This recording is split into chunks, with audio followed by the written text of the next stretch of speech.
You in the brig for what you've done, but I won't do it. Talking Dicks comedy podcast, the spinoff of the web series The Two Dicks, which is found on YouTube, season 1 and 2, parody, comedy, detectives, 1954. I am Al Romas on the adventure of the seas. That right there is my partner. His name is Al Ducharme. He's in the Borgata Hotel and Casino in Atlantic City, New Jersey, performing all week. Go see him. He flew. He was on a plane. He's on the East Coast now from the West Coast. Let's chat it up. How are you, Alfred? I'm well. I'm also sharing the stage with one and only Bernadette Pauley, who played the woman in one of our web episodes. The Two Dicks in the Woman. Yes, did a great job. She was hilarious. And we were just talking before we recorded. It's hard to believe that was 2 years ago. Which 2 years and 2 months. Tough to believe. It seems, I don't know, without the pandemic, it seems like yesterday, but then you factor in the pandemic and then it seems a little long. So it's strange. It is strange. But you're in a similar room that we used in the vid. Mm-hmm. So if you check out the video on YouTube, The Two Dicks and the Woman, you'll see basically that room. And you'll recognize this curtain because I pull it open quite a bit. In the room scene. Yes. We are here. We're with Kareem Green, who we haven't met, but he's a New York comic. So we moved out of New York City 10 years ago, and there's this whole new enclave or a whole new group of comedians that we don't know, but some of them are very funny. A lot of comedians. And here we are. We masked up.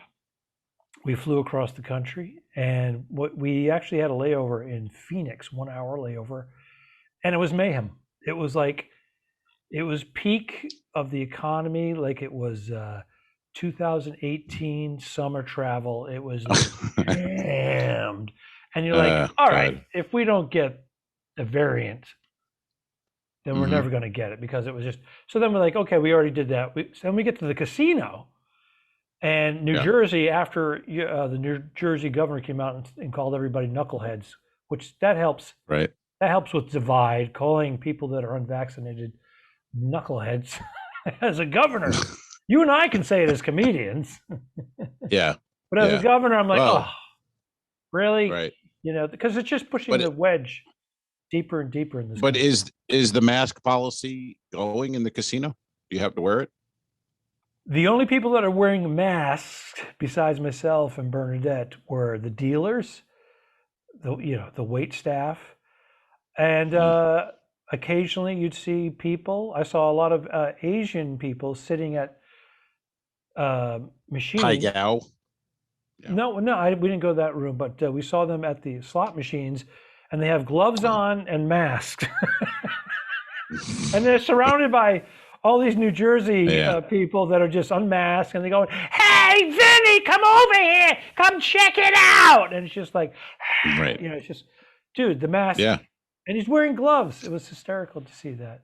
He was taking his precautions. It's mayhem here. This place was packed. We're walking through, and no one's giving us looks because we're wearing masks, because it's still like a fifth of the people are wearing masks, but everybody else is a free for all. And whether you're vaccinated or unvaccinated, I have no idea. It's just like, well, this is it, Bernie. If we don't get the variant, then we'll never get it. Yeah. I said, here's the thing. I'm getting on a cruise ship. I don't want to test positive for a variant. Right. So it's strange though that everything's different everywhere you go. Some places, mask, got to wear the mask, got to show a card that you're vaxxed to get in. Other places, just come on in. No mask, nothing. Just and you don't know what you're going into. So hard to figure, hard to follow. Yeah. So we flew out of Burbank, which I always like to do, and we had that layover in Phoenix. But we set the alarm for like 4:20 in the morning, 4:20 a.m. We had an Uber pick us up to bring us to Burbank because it's only 15 minutes away rather than LAX, which can be an hour. So we go in, and we're both half asleep. We're both cranky. We have like 3 hours sleep. Bernadette I put her luggage up on the weigh machine to check it in, and all of a sudden there's liquid just spewing out of it, gloop, gloop, from the bottom of it, and there's a puddle on the scale. So out of the luggage? Out of the bottom of the luggage, yeah. It's pouring out. She goes, "Oh my God, all my clothes!" so the person at the counter from American Airlines grabs paper towels and she starts wiping it up, and I pull it off. We unzip it, and then Bernadette goes, "It's all your products, all your liquids." Because I said, "Hey, could you there's plenty of room in your big bag. Could you put what liquids are we talking here? What liquids? I got liquids. What liquids? I got shampoos. Who has liquids? One, a shampoo. That's it. You have a bottle of Pert, and what else? What else do you need? Yeah, a bottle of Pert. You get a bottle of Pert. That's both. Conditioner, shampoo, and one. That's Pert, right? That's right. That's right. That's one bottle. That's it. That's all you need. Never heard of this. A man having liquids. How dare you? I have hair products. You know how I am about my hair. What? Yeah, I know how you are. I got the hairsprays. I have moisturizer. I have things. Jesus I got all kinds of stuff. Oh, but I put my stuff in a plastic bag, and a thick plastic bag. Why don't you just put it in your purse and bring it on the plane? I bring my purse with me. And then I tie it in a nice little tight knot, and I put it in her bag. And she goes, "Oh, yeah, liquids!" And she had all brand new clothes for Borgata. "Oh, your liquids are all over my clothes! I can't believe I let you put it in there." Now there was nobody in the place, and now there's like 30. There's 30 people behind us, right? And they're all looking at it. And then she goes, "This guy's got liquids." She goes, "It's mine. It's my bottle of such and such." It was hers. It was hers the whole time. Oh. You're an asshole to me earlier in the morning. She's heckling me. Bernadette is heckling me. Can you hear her? What did she? No, I didn't hear what she said. She said that I was an asshole to her earlier in the morning. And I gave well, you're on 3 hours sleep. There's liquids leaking. Are the clothes now? What's the clothes? Does she have clothes to wear for the shows? Are they ruined? What's happening? They were drenched. She had about 4 or 5 items that were drenched. We pulled the bottles. It was actually her SPF. It was actually her skin protection sun factor sunscreen. So we tossed that. We wiped things out. Now I have blue, like ink dye all over my hands from something. And we pack it all away, and all the people behind us were like, "Oh, that poor bastard's going to put up with that bitch." So we check everything in, and she's steaming now, and she's embarrassed, but she's angry and hungry and hangry and all that. Oh, we get in, nothing worse than a hangry woman. I know, and there's like silence for like 20 minutes as we're waiting for our flight. Then finally, I lean over. I go, "Hey, sorry about all that. This is travel." And then we were okay. We worked it out. But man, how stressful our first time. But it was her stuff. It was her stuff, though. Really? Yeah, of course. It's mad, typical chick move. Your bottle was loose. Son of a bitch! You put your stuff in my bag, you motherfucker! And then all of a sudden, oh, it's mine. It was my liquid. I am concerned with you with liquids, though. I got to be honest. I have never heard of a man with liquids. Maybe one thing, 2 things, but you seem to have a lot of liquids going on. Yeah, well, I don't understand. Pert should be it. That's all you need as a man. Pert. That's all you need. You got you. That's it. That's it. And then you get to the hotel, use a bar of soap as a shaving cream, and you shave it up. So it's simple. This is how you travel. You're right. And I've done that. I've done that. I've soaked my socks and underwear in the sink because I didn't want to go out and do laundry somewhere. Ugh, laundry sucks. How's what am I, a housewife from 1950? I don't do laundry. What are you, nuts? All right. I started, they have laundry on the ship, and then they have laundromats, and all the entertainers are doing their laundry and go in there, and it's crowded, and you can't get a machine, and they don't work. Mm-hmm. I put mine in a bag, and they do your laundry for you, and the cost is like nothing with a discount. I mean, I'm paying like $3 for all my shit. Oh, instead of standing in a dumb laundry mat, right. with other entertainers and crew trying to do laundry like an idiot. I put it in a bag that brings back the next day. It's all done. I look at the bill, $3. Like, okay. Well, wow, that's no. Usually, I'll get 40 to 50% off depending on which ship. $3. That's a no-brainer. Yeah. I was I paying think like they may be 12, like making tip a out. mistake here, so just leave it on the down low. Okay. I shouldn't have said anything. Okay. And I got to get a haircut this week. So I'm going back to see my man Nick up in the spa, and hopefully he'll do a good job. That's all I ask for. Just listen. You know what I mean? That's a good haircut when they listen. Just listen. If I say this and you do it, it's perfect. And he listened last time. So this is coming off going of back, my hope- bad haircut that I just received, and you've been pointing out through everything. I said it looks better. yeah, it's growing out. And I said, I'd like this. Please do it. And she goes, okay. And all of a sudden, she changed Not the clipper, listening. and she did her own thing. And I'm like, you're not listening. You Because don't- and I you know my gotta hair will listen. look good in a couple of weeks, but why do I want to look good the minute I get out of the chair? That's all we ask is listen and do what we say. That's the only thing. And that's the only job. No matter how bad they fuck it up, you still have to pay them at the end and tip them. It's insane. It's like, hey, thanks for not listening and ruining 2 weeks of my life. Here you go. And here's a tip. So it's a very strange gig. Ruining 2 weeks of my life. Cuttery. Yeah, the hair cuttery That's right. industry is. Yeah, I mean, your on the flip side, terrible. I've had haircuts where I'm like, wow, this is one of the better haircuts that I had. And then 2 weeks later, it starts looking off. So you never know. Do you go to the same person all the time? No, it's every month, inconsistent depending on where I am. Sometimes I go to a fancy place, and if I go to a fancy place and spend $50, $60, and then I'm like, this is no better than the $25 haircut that I've gotten the time before. I hate that. Yeah. I go to the same when I'm home, when I'm in town, can you hear me? Yeah, when I'm in town, I go to the same. Yeah. Are we good? Is the Wi-Fi all right there? No, you're way off, but the audio's fine for the people that are listening. But the people that are watching the video on Patreon, / the two dicks, they think they're on acid. They think they're leaving a lot of irrigation. But I go to the same person when I'm in town once a month or whatever, and she's great, and she knows. So I don't even have to say anything. She just cuts. She knows the haircut to give me, so I don't say 2 words. I let her just yammer about her life. She's got a life going on. It's kind of insane. So I just sit back and go, What's the insane life? Is she going through a divorce or something? Yeah, she's been divorced. Well, she was never married. She has kids, 2 different kids from 2 different guys, and she found out she was pregnant with the younger one from while cutting your she was hair. in the, she got some DNA. No, while in from your super do. This makes me that Romas. He's knocked up so many female hair cutters. It is. It's pretty amazing. No, she was in the drunk tank.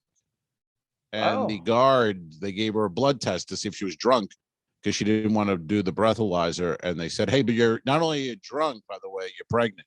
That's how she found out. So, I go to the classier hair cutteries. Kids, you just never know where those kids are going to end up. They could rule the world. They could run Tesla, the next Tesla, or they can be a serial killer. You just don't know. Yeah, I think it's going to be somewhere in the middle of that. I think Tesla and serial killer probably, somewhere in the middle. Target cashier, maybe. That's where something like that. Something around that level. There's nothing wrong with that job, man. There's nothing. I didn't say there was. I said that's not bad. If you go between Tesla and a serial killer, Target cashier, not bad. Actually not bad. Pretty good gig. Actually, you're right. No, nobody's saying it was. You implied that. Hey, let's talk about the photo behind your head. I know the people who can't see it or listening. You can describe it to them so they feel like they're looking at it. It's a famous picture, and it's a certain date in time. Explain to the listeners. Yeah, well, it was 52 years ago today, as Sergeant Pepper would say. But the Abbey Road album cover was photographed 52 years ago today, August 8th. And that's Abbey Road. That's the famous crosswalk. And that's the Beatles on their last, the album's complete. They're going to take a cover shot. They did about 8 or 10 different photos and chose that. Paul McCartney chose that one because the other 3 didn't give a shit. They were done. Really? And yeah, they were like, whatever. You pick it. We don't care. It's a fucking picture. It's not going to be fucking huge. It's like iconic. That's right. It's like, and all the ones yeah. they took. Paul said, "I want this one." Yeah, with the one with the bare feet. Paul has bare feet for some reason on a hot, seemingly probably warm day, and that Volkswagen was just parked there, and the owner lived across the street, and he wasn't home. Wherever he went, he left the car there. So they wanted to move the car, but they couldn't move the car. He wasn't home, so they just left it in there. And the plate says "if 28," and that's McCartney, and that became during that whole Paul is dead thing. Oh, you're shitting That me. was one of the clues. They were like, "Oh, it's right there. If he was 28," and it just weird coincidence. That's the license number, which I don't know what happened to the car, but that plate now is in a London, a museum in London. Yeah. Wow. They pay the owner like $50 for it, and now it's worth 300,000. Yeah. Half a million. So, and that was 52 years ago today. So it's quite shocking, and it's what's weird really with the Beatles, which always blows my mind, is if you think about that, that's 1969. The band really starts in 1960, 59, 60. So you're talking about with Pete going Best. from you're talking about just going from this little nothing garage band, and 9 years later now they're done, and all that's been accomplished, and they're worldwide stars. 9 years. Nowadays you put out an album, 9 years, nothing changes. You have the same look, same music, but they did all that, and the time span is so short. It's mind-blowing when you really think about it that way. It is. 9 perspective. Yeah. I think 9 years ago, I'm doing the same fucking thing. I'm back at the Borgata. That's right. That's what I'm saying. I'm just doing a podcast. That's the only difference. Yeah. Instead of being on a morning radio show, instead of getting up at some ungodly hour to do a morning radio show where no one's listening. Right. No one's. It's not getting anybody to. It's not filling seats. It's filling time for them in the morning. Yeah. It's incredible. I know. I know. And that it's mind blowing. And they're all 28, 29 years old too, and they're already done. They could retire right there, and that body of work is like phenomenal. If they didn't want to continue solo at all, they just could have quit and been like, "I'm retiring now. I'm 29. I changed the world." So pretty amazing shit there. But how many are billionaires? So that's, how many? Well, there's only 2 left. How many? Who is going to be a billionaire besides McCartney? Because he had a huge success with I Paul think McCartney the Lennon estate. I think the Lennon estate will hit billion. Yoko's done amazing with the investing, and they own her and the John Lennon estate owns half of New York State, the farms, and all these Holstein cows, and she bought all that kind of thing. Wow. So between that and the releases are constantly coming out, they put out box sets every other year, remastered, redone, and they go up, and the new George Harrison reissue of All Things Must Pass is $1,000. And for $1,000, you get it but in an actual crate and all these different things. So, there are that's a collector. There are fans out there who have money, well, fans with money, and they want it. $1,000, I don't think is that far-fetched for what you get. No. Well, but you already have it. That's a lot of it. That's the thing, though. You know what I mean? I find like I have the album, right? So for $1,000, I'm going to get it reissued and with some collectibles inside. What I'm saying is, if you're in the business of trading and collecting, and as a business, like selling it 10 years later, if it's worth 5,000 now, that's right. Well, yeah, but the majority of the people buying them aren't buying it for that. They're just fans. Right. They're Beatle nerds. They will buy anything that comes out, they want, and price doesn't matter, because I go on these sites and people are like $1,000, and everybody's like, yeah, so what? I've already ordered it. Like, they don't care. They want it. So, But 52 years ago today. Excuse me. 52 Hey. years ago today. But who knows the market better Yeah. than those people, you know? Yeah. Yep.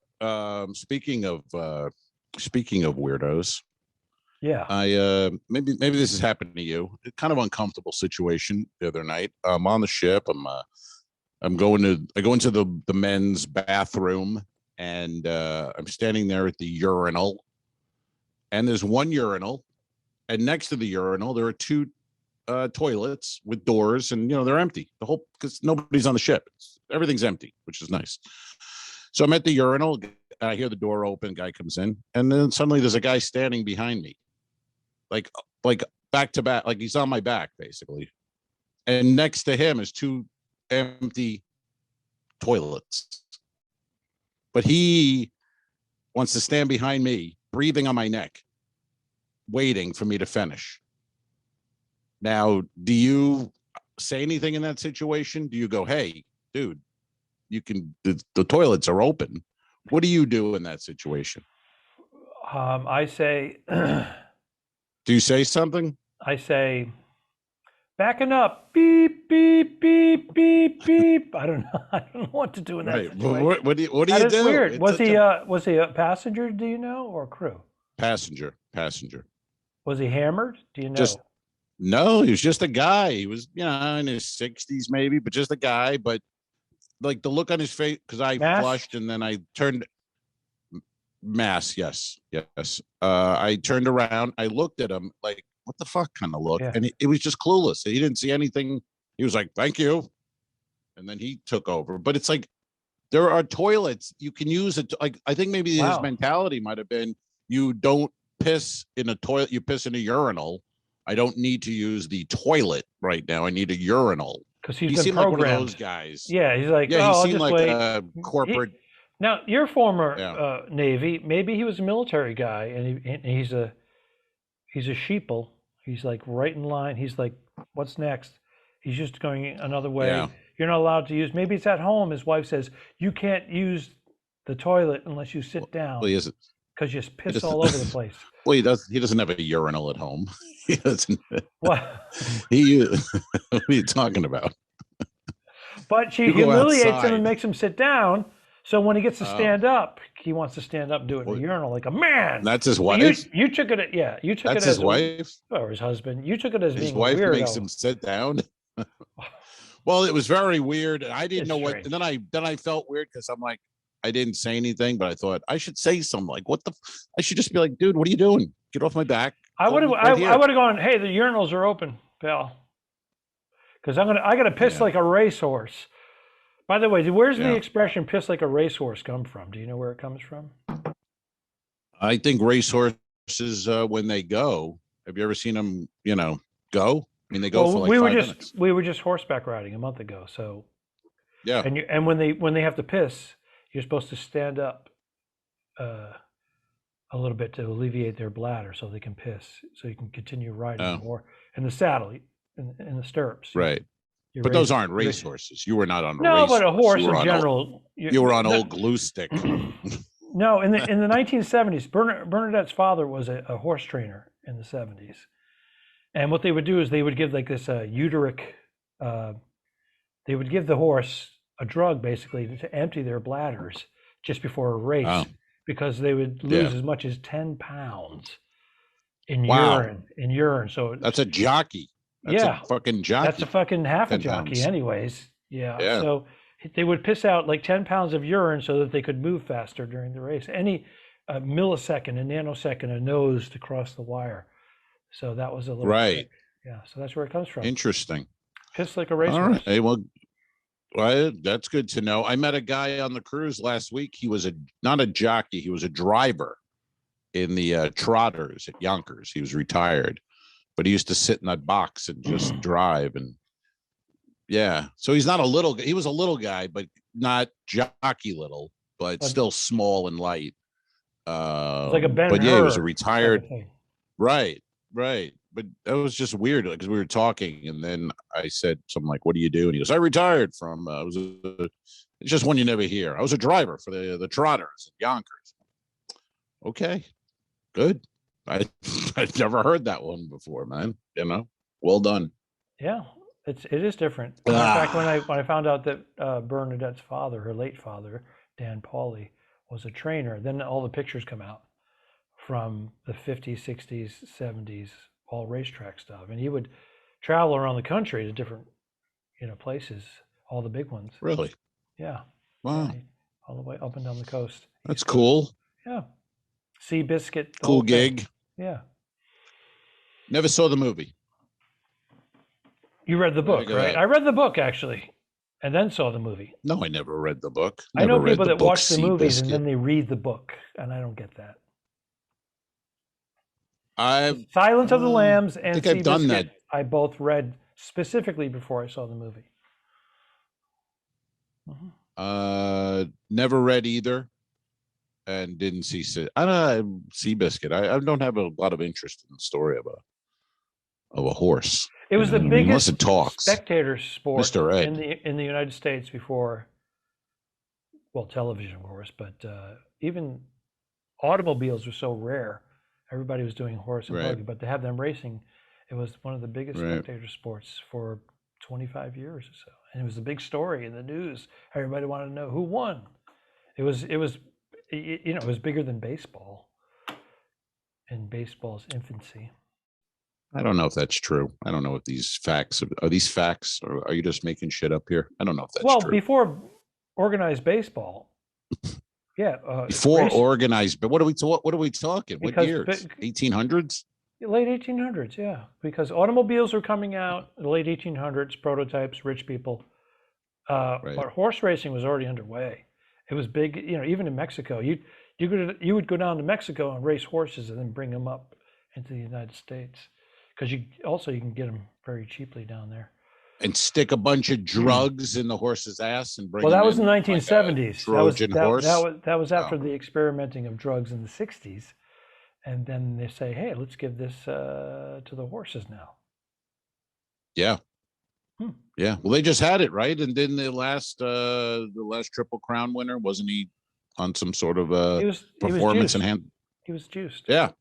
Wow, look at that. How about that? Is there an asterisk? Now, is there an asterisk next to his name? Yeah. I don't. Yeah. I mean, the poor, thing didn't know. I mean, he didn't want to be drugged, but they drug him, and then he wins, and then he's told he's not a winner now, and now we go off to the glue factory. It's sad when you think about it, really. It's like these people on the cruise. They go swimming with the dolphins. Well, they're not swimming to begin with. Mm-hmm. That's not swimming. You're doing nothing. You're kissing a dolphin. And you think the dolphin wants that?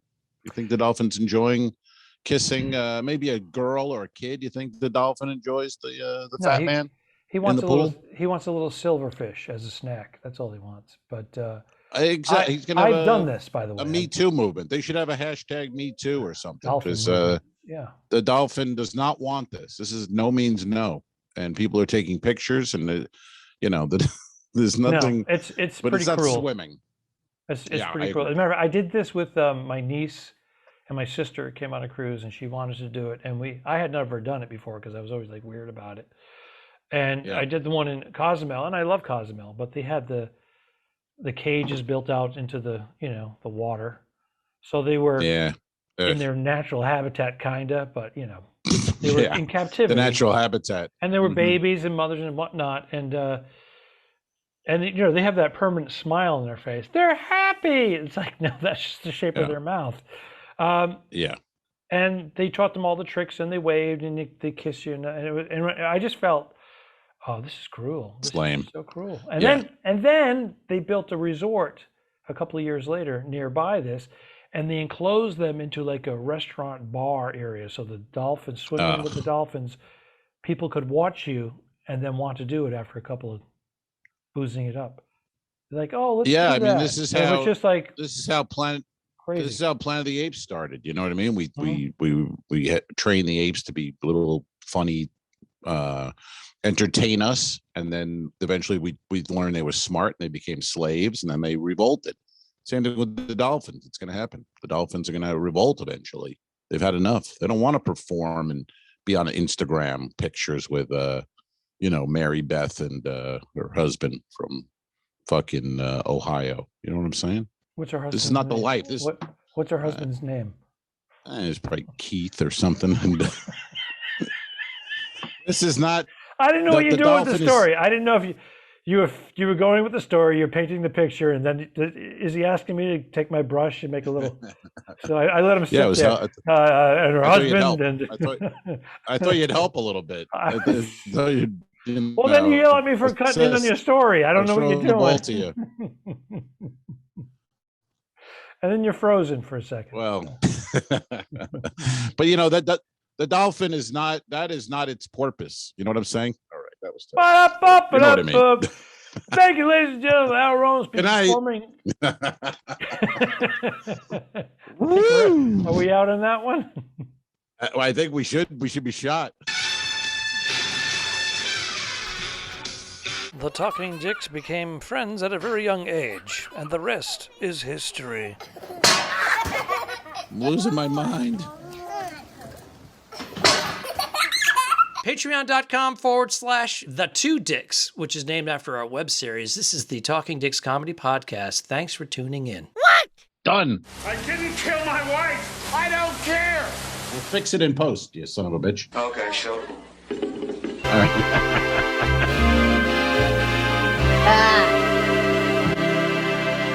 Subscribe. Mary. Go to